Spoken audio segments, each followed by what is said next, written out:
चलिए आगे बढ़ते हैं। ईरान जंग को लेकर अमेरिका और इजराइल भी अब आमने सामने हो गए। आप कहेंगे कैसे मुमकिन है, लेकिन हम आपसे कहें कि अगर अमेरिका और इजराइल दोनों अपने अपने लक्ष्य से भटक रहे हैं और यही सबसे बड़ा मुद्दा है दोनों देशों के बीच में। नेतन्याहू ट्रंप आमने सामने हैं, दोनों एक दूसरे को देखना पसंद नहीं कर रहे हैं। इसकी पूरी इनसाइड स्टोरी मैं आपको बताऊं, लेकिन उससे पहले कुछ इंटरेस्टिंग जान लीजिए आप। तस्वीर आपको दिखाते हैं जेरूशलेम के पास स्थित बेत शेमेश शहर की, और ये कोई सनराइज की तस्वीर नहीं देख रहे हैं आप। ऐसा कोई सूर्योदय हो रहा हो और बहुत सारा लाइट आप देख रहे हैं। ये बेत शेमेश में एक धमाके की तस्वीर है। कैसे हुआ, क्यों हुआ, मिलिट्री फैसिलिटी में कैसे धमाका हुआ, जरा फुल स्क्रीन तस्वीर आप देखिए, जिसको इजराइल ये कहने की कोशिश कर रहा है कि हमारी गलती से यह धमाका हुआ, लेकिन क्या किसी अटैक को छिपाने की कोशिश की जा रही है?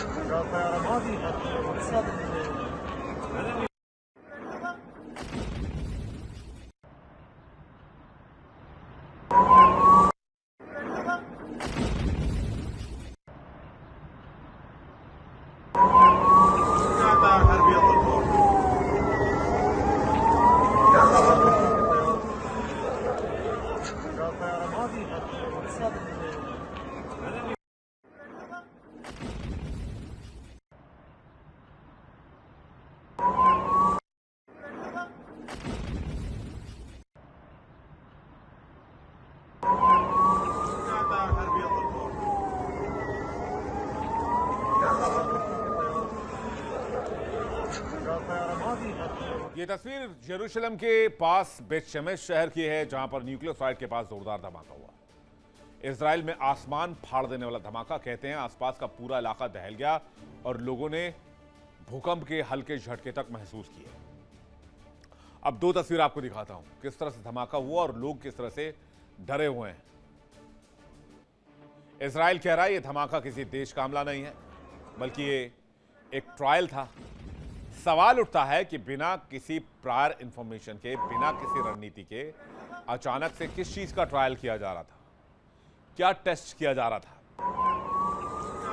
इजराइल कह रहा है इस ट्रायल में किसी चीज का नुकसान नहीं हुआ है, लेकिन खबर यह आ रही है जो इजराइल में धमाका हुआ है वो सरकारी कंपनी टोमर में एक फैसिलिटी में हुआ।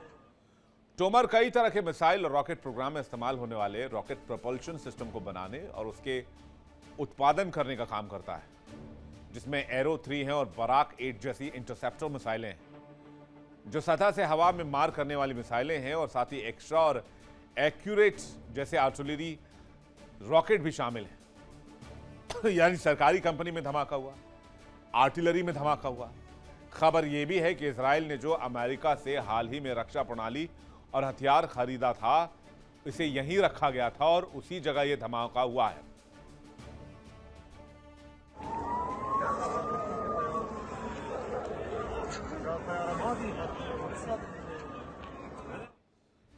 अब हमला हुआ, हमला कराया गया, जानबूझकर किसी ने यह धमाका किया या साइबर तरीके से इस इलाके में छेड़खानी की गई जिससे कि धमाका हो जाए, कुछ नहीं पता है।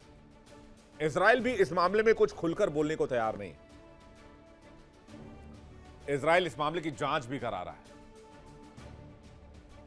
इजराइल की सरकारी रक्षा कंपनी तोमर ने बयान जारी किया कि एक पूर्व नियोजित परीक्षण था जो योजना के मुताबिक हुआ है, लेकिन इस पर सवाल तब उठने लगे जब बेत शेमेश नगरपालिका ने तोमेर के इस दावे को सिरे से खारिज कर दिया। नगरपालिका ने कहा उसे ना तोमेर ने और ना ही रक्षा प्रतिष्ठान ने विस्फोट की कोई जानकारी दी, किसी टेस्ट की कोई जानकारी दी। और जैसा कि मैंने आपको बताया, company arrow missile, Barak MX missile, precision rockets, satellite launchers के लिए रॉकेट इंजन बनाती है। यानी इस वॉर सिचुएशन में ये एक बहुत इंपॉर्टेंट फैक्टर, एक बहुत इंपॉर्टेंट इलाका इजराइल के लिए। और इस धमाके के बाद इजरायली सेना और पुलिस ने भी काफी चुप्पी साधे हुए हैं। और उसके बाद तोमेर का सावधानी से चुना हुआ बयान आया। तो क्या यह टेस्ट हादसा था या इसके पीछे क्या? इसके पीछे दो संभावनाएं। पहली ये कि सच में रॉकेट प्रोपल्शन सिस्टम का एक नियंत्रित परीक्षण था, जैसा कि तोमेर दावा कर रहा है। दूसरा यह कि ईरान के साथ लंबे युद्ध के दबाव में इस्राएल का सैन्य औद्योगिक तंत्र किसी बड़े हादसे का शिकार हुआ और उसे टेस्ट बताकर ढका जा रहा है, क्योंकि नगर पालिका की आपत्ति दूसरी संभावना को बल दे रही है।